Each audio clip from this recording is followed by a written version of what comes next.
tutorial video is designed to accompany the worksheet for lesson 16 of Learn Your Scales and Arpeggios to Clarinet, which introduces the scale and arpeggio of A major.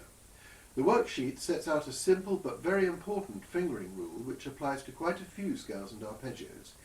It is important that you follow all the instructions on the worksheet, as this video will not cover all that is required by itself. A major has three sharps in its key signature: F sharp, C sharp and G sharp. You're already familiar with the fingering for G sharp in the second register, and this fingering will also be used for C sharp in the bottom register.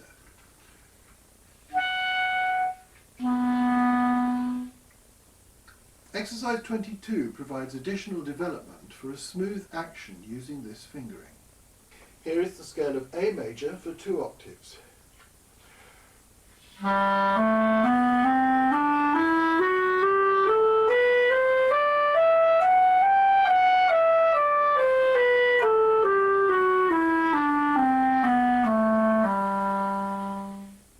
The all-important C sharp rule is set out in large bold print in a heavily bordered panel.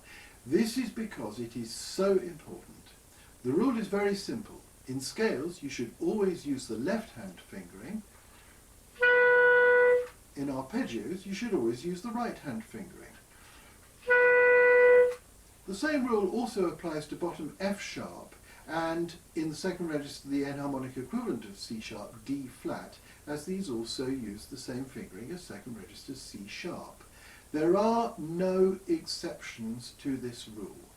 Exercise 23 helps you get used to using the right hand fingering for C sharp in this arpeggio, which should make it feel easier than using the left hand fingering, as it confines the movement from C sharp to E to one hand. Here is the arpeggio of A major for 2 octaves.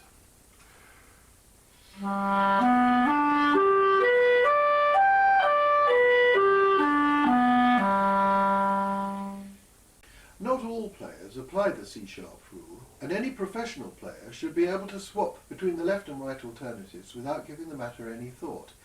However, applying this will make your learning of scales and arpeggios much easier as you go on. Enforcing rules may seem rigid and authoritarian, but in this instance it avoids confusion. Be sure to complete the practice plan meticulously. If you have been drilling all your scales and arpeggios regularly, you should get down the list in a matter of just a few minutes.